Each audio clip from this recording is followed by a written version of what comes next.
Salut les sportifs, on se retrouve pour une nouvelle vidéo, donc vidéo un peu particulière, je vais pas être sur le vélo aujourd'hui, je vais vous parler nutrition, je vais vous présenter ce que je mange au quotidien pour être performant, que ce soit sur le vélo, en course à pied ou bien en aviron. Petit disclaimer, je suis pas nutritionniste, donc ce que je vais vous montrer c'est par rapport à mes connaissances personnelles et par rapport à ma pratique. Et second petit disclaimer, je tourne l'intro de cette vidéo et la fin de cette vidéo à la fin de cette semaine.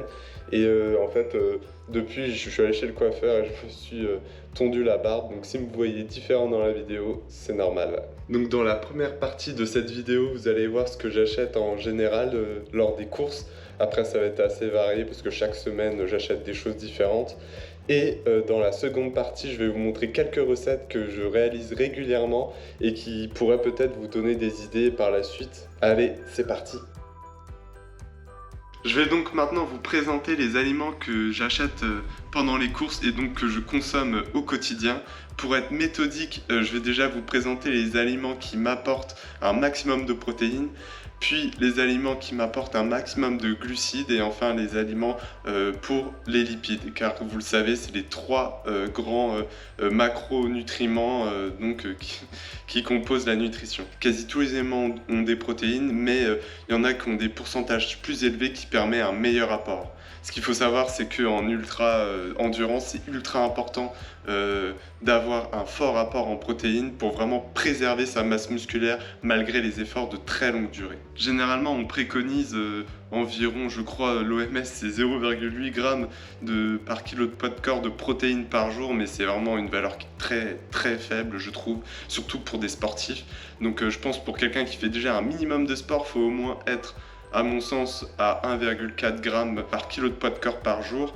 Et pour un véritable sportif, enfin quelqu'un qui s'entraîne quand même pas mal, donc je pense que je fais partie, bah moi je table plutôt vers les 2 grammes, surtout vu que je pratique l'ultra endurance. Les aliments qui me permettent d'avoir un bon apport en protéines, ça va être déjà le skyr que je consomme le matin. Donc si c'est pas du skyr, c'est du fromage blanc 0% car c'est quand même relativement moins cher et il y a quand même un bon apport en protéines, donc je crois que c'est 10 grammes par 100 grammes, donc les deux produits. Après je consomme pas mal de lait aussi, j'aime bien, ça permet aussi de très bien s'hydrater. Il y a même des études qui montrent que on s'hydrate mieux avec du lait que de l'eau. Mais ça c'est dû en fait à l'osmolarité du lait qui est supérieure à l'eau, qui permet de mieux hydrater le sang. Enfin bref, je vais pas rentrer dans les détails, mais en tout cas le lait c'est vraiment super bon. Protéines, un tout petit peu de glucides. Après je consomme pas mal de fromage également, donc du chèvre, donc ça j'aime vraiment bien, surtout qu'il n'y a pas beaucoup de matière grasse et on peut le mettre dans vraiment beaucoup d'aliments.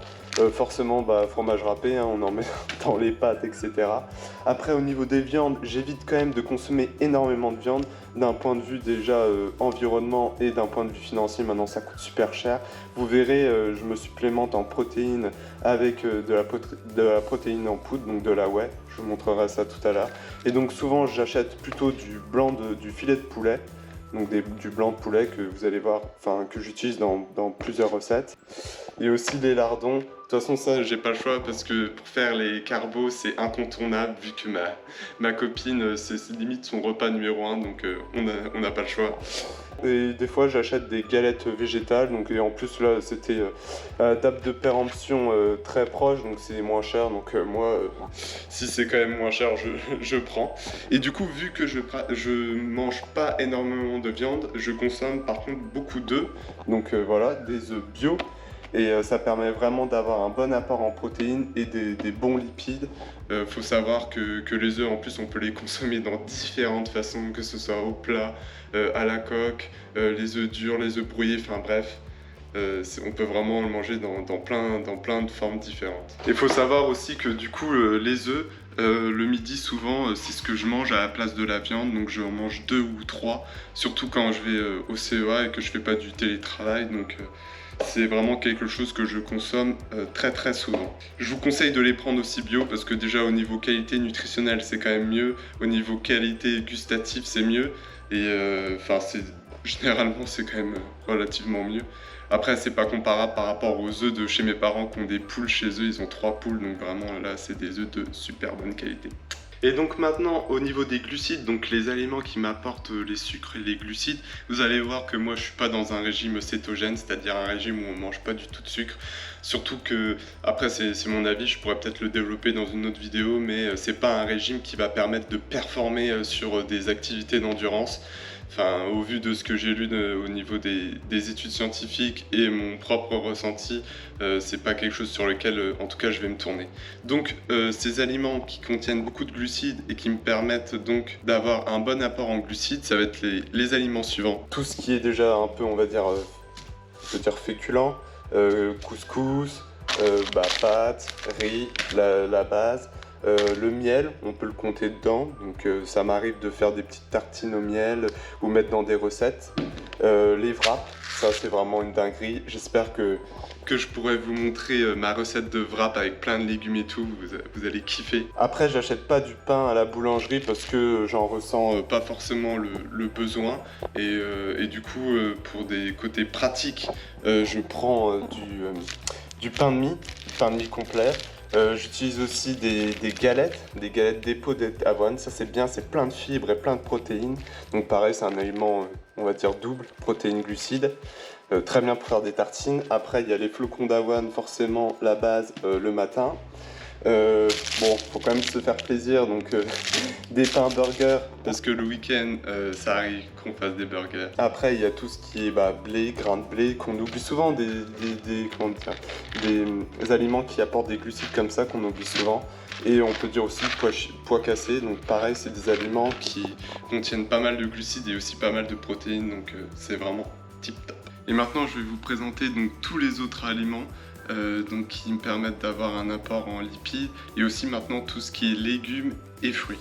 Donc au niveau de l'apport en lipides, pas forcément déjà de l'huile d'olive, donc on peut en mettre dans plein de plats différents, ça permet d'avoir vraiment un apport en bons lipides, on va dire. Également le chocolat noir, je mange 2 carrés de chocolat noir par jour en général, donc ça permet aussi d'avoir un bon apport en magnésium. À côté ça n'a rien à voir, là c'était du miel. Et pareil, ce que j'ai oublié de vous montrer avant, pour plus les glucides, on va dire, c'est des pâtes feuilletées qui me permettent donc de faire des quiches et d'autres recettes. Après, au niveau des sauces, généralement j'utilise de la semi-épaisse 4%, donc pour tout ce qui est quiche, etc. Après, du coulis de tomate, du ketchup allégé. Après, au niveau des légumes, donc souvent, quand je peux, j'achète des légumes bruts, donc là c'est un concombre. Mais sinon, on va pas se mentir, j'achète également des légumes en conserve, donc ratatouille, légumes pour couscous, et là c'est des lentilles, etc. Ça permet quand même d'avoir des légumes et qu'on cuisine plus facilement parce qu'il y a quasi qu'à réchauffer.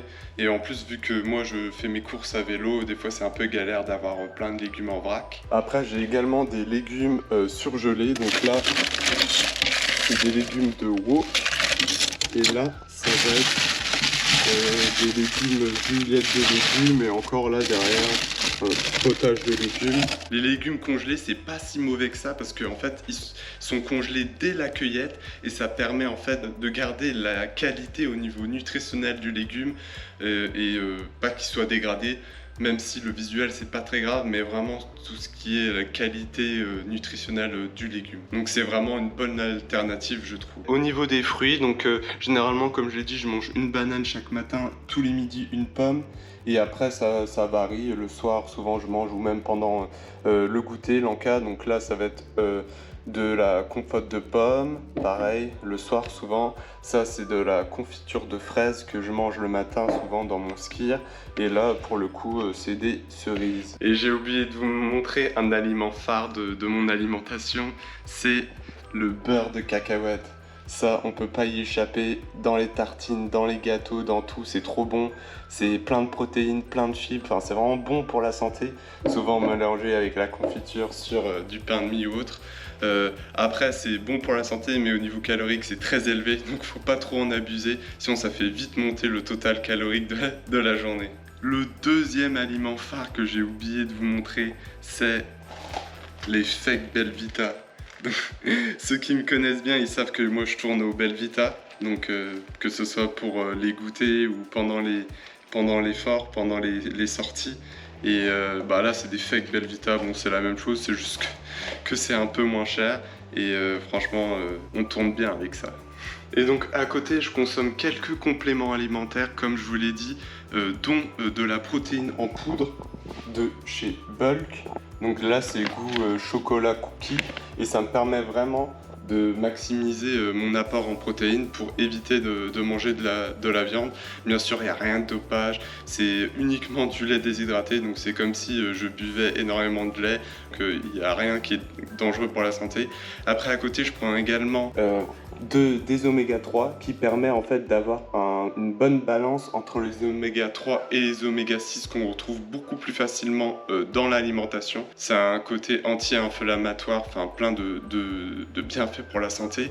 Et le dernier petit complément alimentaire que je consomme à côté, c'est un multivitamine, toujours de chez Bulk, et donc qui me permet vraiment d'avoir toutes les vitamines qui sont essentielles, également du fer et surtout du magnésium. Donc c'est principalement pour ça que je consomme ce produit, c'est pour le magnésium que ça m'apporte. Et ces produits, c'est pas si cher que ça, surtout si on achète en gros, franchement, ça vaut vraiment le coup, je pense, pour la santé. Et après, d'un point de vue performance, ça aide toujours. Donc comme vous avez pu le voir, c'est une alimentation avec des aliments plutôt bruts. J'essaye vraiment de me tourner vers des aliments qui sont bruts et pouvoir les cuisiner après. Après, attention, je suis pas chef cuistot, donc j'essaye de faire des choses simples, mais des fois les choses simples sont très très bonnes. Et donc j'essaye de varier mon alimentation autour de ces aliments bruts et du coup varier les recettes.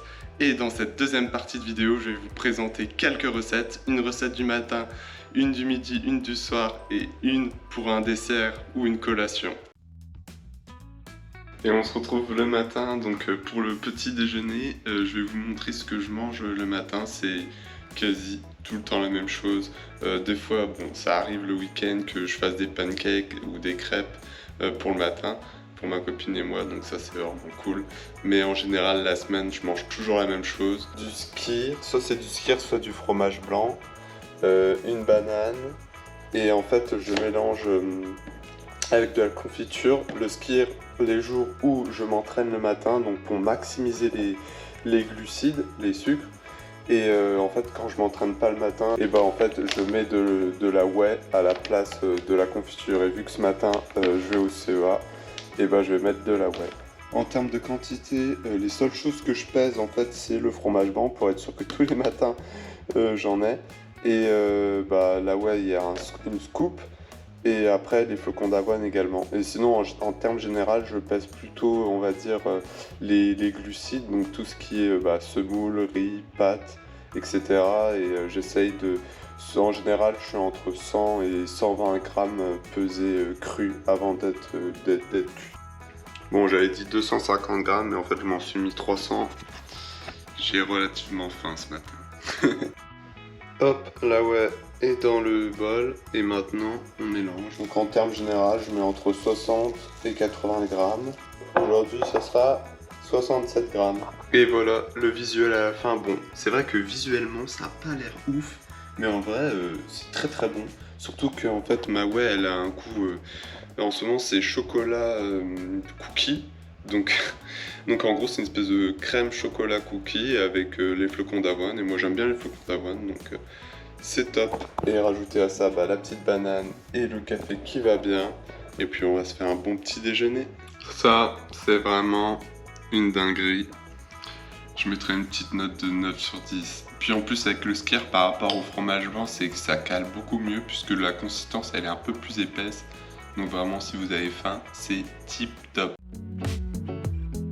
Donc on se retrouve pour une recette simple mais efficace que je réalise assez régulièrement. En plus c'est vraiment une recette genre vous pouvez mettre vraiment un peu tout, c'est la recette de fin de semaine quand il n'y a plus grand chose dans les placards. Donc cette recette, vous le savez peut-être, c'est la quiche. Donc pour effectuer une bonne quiche, il va vous falloir de la crème. Donc moi je prends de la semi-épaisse 4%, 3 œufs, forcément une pâte feuilletée, sel, poivre pour assaisonner, de la moutarde parce que moi j'adore mettre sur la pâte feuilletée avant de cuire, vous allez voir. Pour le coup j'ai pris, il me restait du blanc de poulet Après, vous pouvez très bien prendre du poulet que vous faites cuire, ou bien comment dire, des lardons, ou même ne pas mettre de viande, c'est comme vous le sentez. Moi, après, j'aime bien mettre un peu de chèvre et un peu de gruyère. Allez, je vais vous montrer comment je fais ça. Donc, tout simple, on casse les 3 œufs, hop, la crème liquide, une recette plutôt healthy, je dirais. Puis, on assaisonne ça avec un peu de poivre, un petit peu de sel. Puis on va mélanger ça pour mélanger les œufs avec la crème, paf. Ce que je vous ai pas dit, c'est aussi que je rajoute des légumes, donc les légumes de wok. Je vais les faire décongeler en fait à la poêle, histoire de les mettre dans la tarte un peu décongelée. Donc vous voyez, je les fais juste décongeler quelques minutes à la poêle, histoire de pas mettre trop d'eau en fait dans la quiche, parce que sinon après elle va être un peu flotteuse. 185 degrés, hop, à préchauffer. On va prendre la pâte, on va l'ouvrir. Hop, une fois mis dans le plat, moi j'aime bien retrousser un peu les bords. Moi j'aime bien mettre de la moutarde, donc un peu forte. Je suis vraiment un fragile des plats épicés, hein. Je vais pas vous mentir, moi la harissa, tout ça, c'est pas mon truc. Mais rajouter un peu de moutarde dans la quiche, franchement ça donne vraiment un super bon goût. Donc hop, je mets 2 cuillères souvent et on étale bien ça. Donc on met dans la quiche, tac, on essaye d'en foutre partout. Je vais rajouter, hop, le blanc de poulet. Ça, on met ça un peu partout. Comme je vous dis, hein, c'est une recette un peu balèque. Enfin, une recette. Quand vous avez des restes, vous mettez un peu ce que vous voulez. On va se foutre les œufs et la crème. On essaye de bien répartir. On va se prendre le chèvre et on va se couper des petits bouts de chèvre. Hop, on en met comme on le veut, comme on le souhaite. Moi, ça me fait 2 repas. On se finit à mettre du gruyère. Parce que du fromage, il n'y en a jamais assez, hein, on va pas se mentir. Et voilà, vous voyez la bonne petite quiche. Et c'est parti, on va la mettre au four. Allez, à tout à l'heure. 30 minutes, 32 minutes, on va être fou. Et c'est parti. Et voilà, notre quiche, elle est prête. Je l'ai faite assez tôt, parce qu'en fait, je les préfère froides, les quiches, comme ça, elle a le temps de bien refroidir. Et en plus, comme ça, le repas est fait. Et après mon entraînement, j'ai pas besoin de cuisiner. Après une bonne séance sur l'eau d'aviron, enfin bonne, c'était un peu chiant, il y avait plein de vent et il y avait du monde aussi sur l'eau, donc c'était un peu chiant. Allez, on va taper un croc. Franchement, au top cette quiche, je vais donner, allez, sur 10, honnêtement, un 8 sur 10. On va voir aujourd'hui la recette des wraps balèques, les wraps un peu fourre-tout, donc pareil, vous pouvez les réaliser avec très peu d'ingrédients. Donc il vous faudra forcément des wraps, des légumes, moi j'adore mettre des juliettes de légumes, c'est vraiment plutôt pas mal. Un peu de poulet, du mélange de volaille, enfin une épice, paprika ou autre, comme vous le sentez. Des pois chiches, parce que j'aime bien mettre ça. Un peu de sauce tomate, donc là c'est de la sauce tomate cuisinée, mais bon, coulis de tomate ça va très bien. Et du fromage râpé, vous pouvez mettre aussi du chèvre. Donc vous commencez par faire forcément décongeler, moi les légumes qui étaient congelés, donc dans la poêle. On met le poulet dans la poêle. Bien sûr, la poêle elle a été huilée avant de mettre les légumes et tout. Tac. Là maintenant, on va rajouter la petite épice et on va mélanger. Une fois mélangé, on attend que ça cuit un peu, que le poulet il soit bien cuit. Une fois que le poulet est cuit, on va rajouter la sauce tomate. Et pour finir, on rajoute un peu de pois chiches. Donc ça c'est vraiment optionnel, c'est si vous aimez, mais moi j'aime bien ça, ça donne un peu de croquant et tout. Et maintenant on mélange une dernière fois avant de servir et mettre dans le wrap. Donc voilà, la préparation elle est prête. Là il y a mon wrap, on peut le chauffer ou pas, ça m'arrive de le chauffer. Là, je mets un petit peu de chèvre dans le fond. Voilà, comme ceci. Si vous avez de la salade, vous pouvez en mettre. Je pense que ça rajoute de la fraîcheur, c'est vraiment pas mal. Puis pour finir, par-dessus, un petit peu de gruyère parce que du fromage, il n'y en a jamais assez. Et on va refermer tout ça. Donc voilà, hop, on se referme ça. Nickel. Là, une note sur 10, allez, 9,5 sur 10. Allez, bonne app. Et on se retrouve pour une nouvelle recette, espèce de gâteau au chocolat au beurre de cacahuète. Il vous faudra un peu de farine, de la levure, de la poudre de cacao, du beurre de cacahuète, un peu de lait, 2 bananes et 2 œufs. Et moi je vais peut-être rajouter un peu de protéines. En plus c'est goût chocolat cookie, donc ça peut rajouter vraiment un bon petit goût au gâteau. On commence par 2 bananes, plouf. On va les écraser à la fourchette. Après on rajoute les 2 œufs, on remélange le tout. On rajoute 30 ml de lait, donc c'est quasi pas grand chose. Et donc 60 g de peanut butter. C'est parti. On mélange de nouveau. Maintenant le cacao, on va en mettre 50 g. Et je vais mettre une scoop de protéines. Puis 50 g de farine. Et pour finir, 6 g de levure. Une fois mélangé, ça donne ça. Je peux vous dire que ça sent super bon. 185 degrés et on attend qu'il soit bien chaud. Et voilà, la préparation est dans le moule. Mais vu qu'on est un peu gourmand, on va rajouter un peu de chocolat et de beurre de cacahuète par-dessus. Vous voyez, vous mettez 2-3 petites cuillères de beurre de cacahuète et après avec votre fourchette, vous faites des petites lignes comme ça. Ça rend le gâteau super bon et ça permet d'étaler un peu. 2 petits carrés de chocolat, ça suffit. Et c'est parti, on va enfourner ça dans le four. Et c'est parti pour 20 minutes à 180 degrés. Après cuisson, regardez-moi cette beauté. Là, ça donne juste envie, c'est de croquer dedans. Donc laissez-le entre 15 et 20 minutes du coup au four. Ça dépend si vous aimez que ce soit plus ou moins moelleux. Et donc ça c'est une bonne petite recette pour un bon gâteau assez healthy on va dire. Enfin pas en termes de calories, mais en tout cas voilà, il n'y a pas de beurre, il n'y a pas de sucre raffiné. Donc au niveau des macros on est vraiment plutôt pas mal. Donc c'est un gâteau plutôt protéiné à la banane. Donc franchement c'est super pour les collations, à la fin des repas, etc. Enfin bref, un super bon gâteau. Si la vidéo vous a plu, vous connaissez la musique, un like, un commentaire, un abonnement, ça fait toujours plaisir. Et surtout, dites-moi en commentaire si vous avez réalisé les recettes que je vous ai présentées.